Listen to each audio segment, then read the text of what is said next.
Doa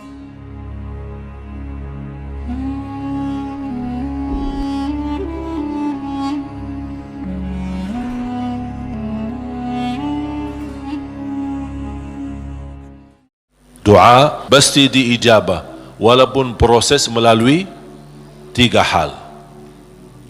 Yang pertama, diijabah doa kita menolak takdir yang buruk, menghilangkan takdir yang buruk. Contoh, kita memohon, ya Allah kasih aku jodoh, tapi jodohnya belum datang. Ternyata dalam takdir, karena kita sering berdoa meminta sesuatu, Allah sudah ijabah, tapi Allah memilih daripada memberi jodoh, ada yang lebih daripada itu. Apa? Ternyata ada takdir yang jauh lebih buruk daripada jodoh yang kita minta. Makanya Allah geserkan takdir buruk itu karena doa kita. Turunnya bala, turun bala dari langit. Bala turun dari langit. Doa naik dari bumi, dari kita. Pas di udara bertemu, bala sama doa berantem. Perkelahi antara doa sama bala.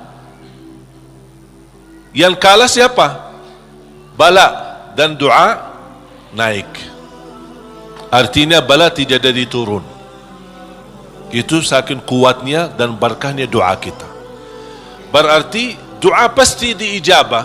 Proses pertama, doa yang kita minta Allah belum ijabah secara langsung sesuai permintaan, tapi Allah menolak sebuah bala yang kita tidak tahu.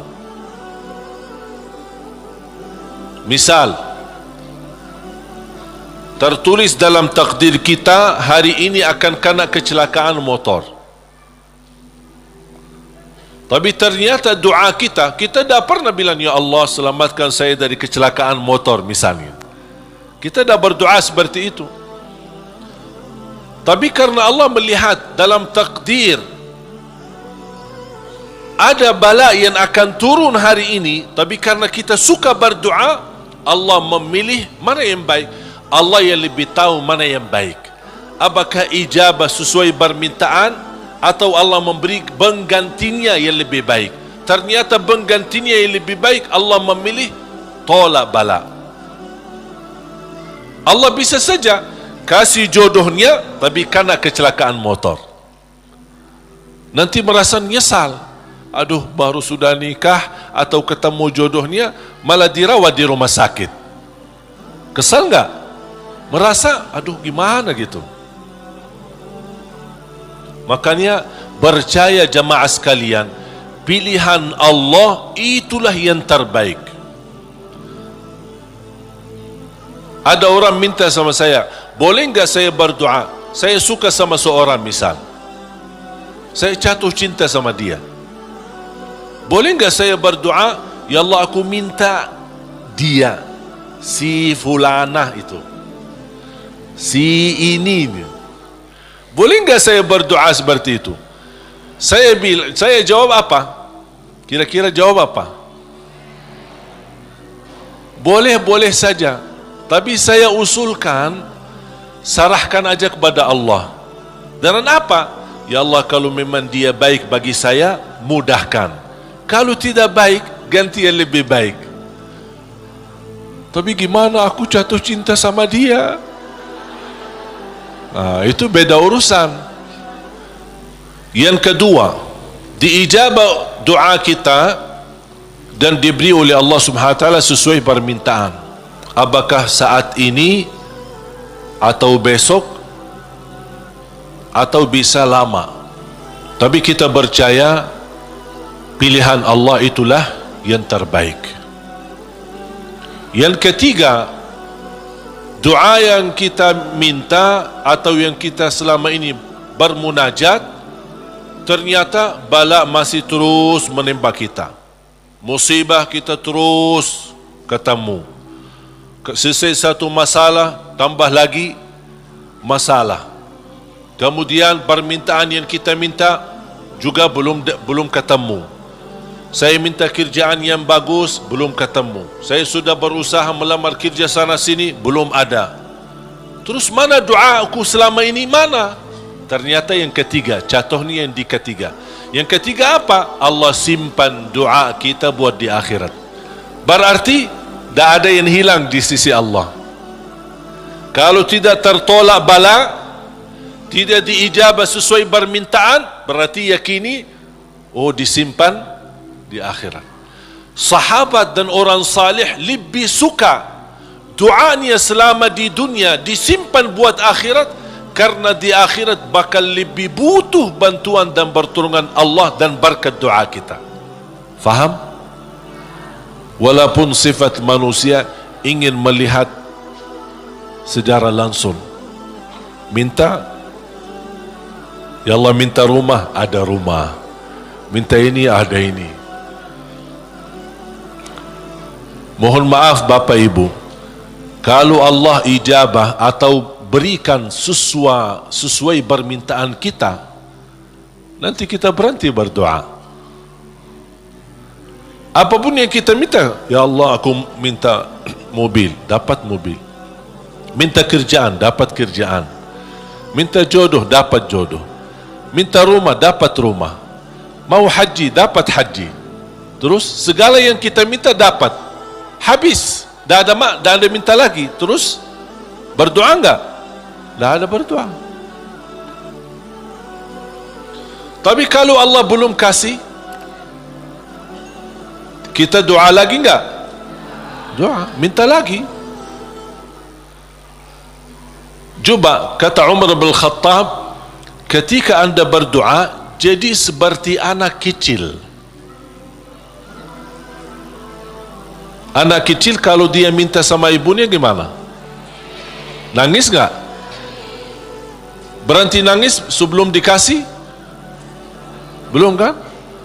Dia nangis sampai begitu dikasih gimana? Berhenti enggak nangisnya?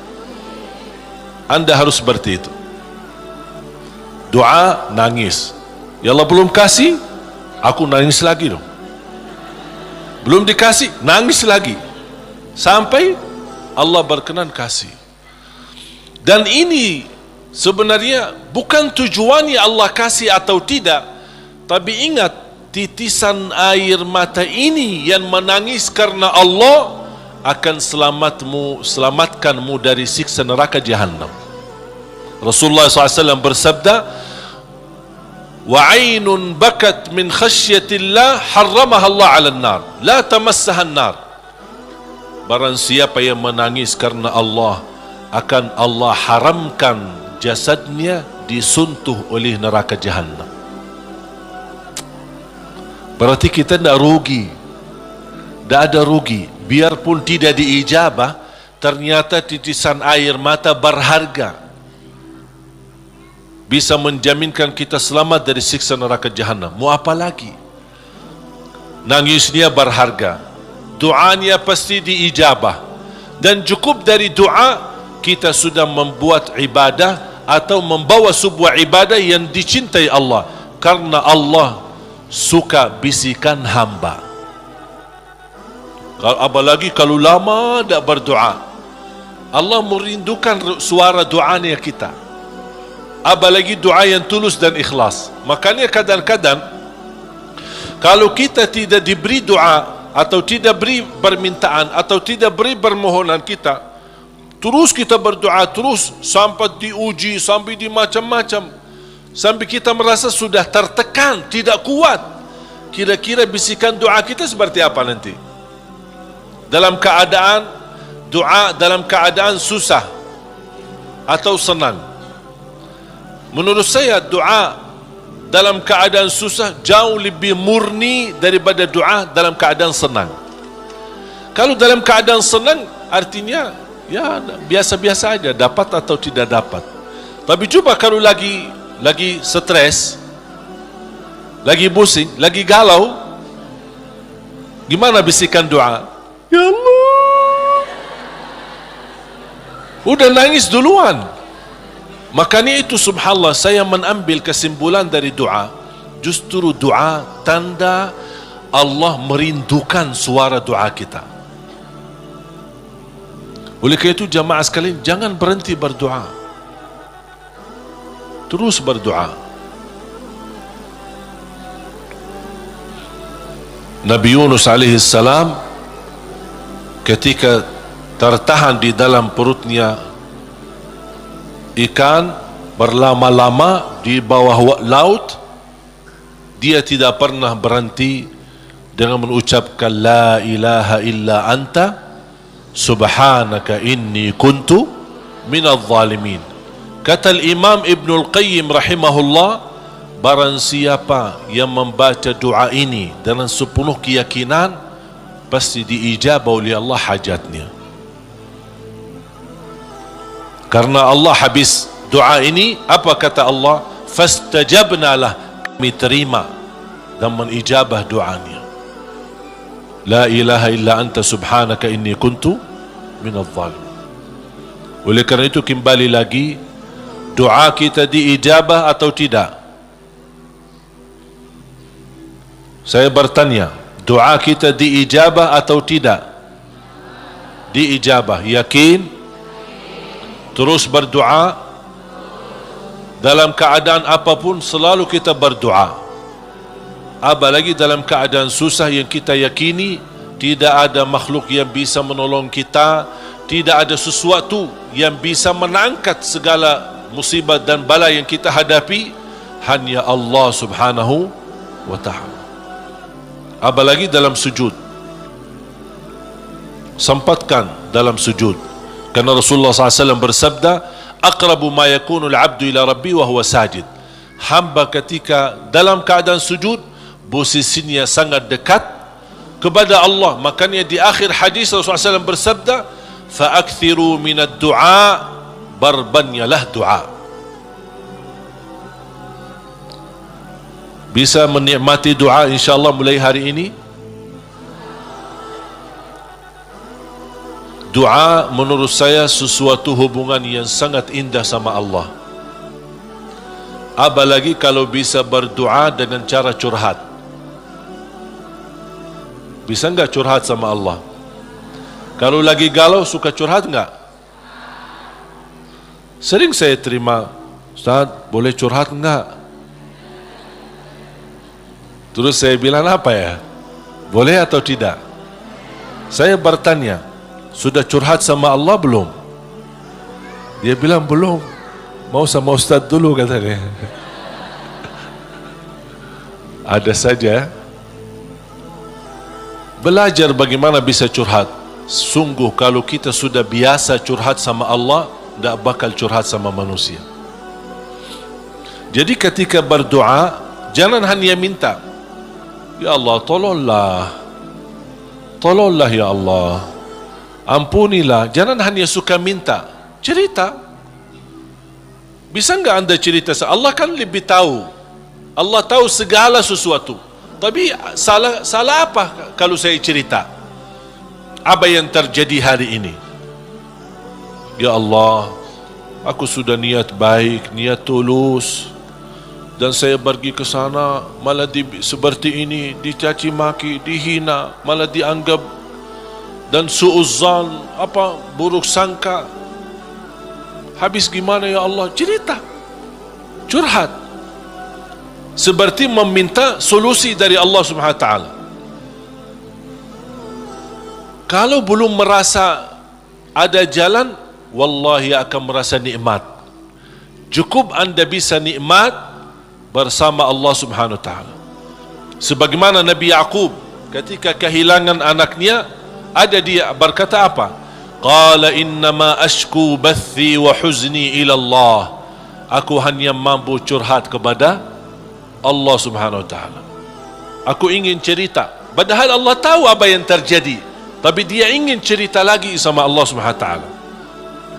Ungkapkan cerita ini kepada Allah, itu sudah merasa diri dan membuat hati kita tenang.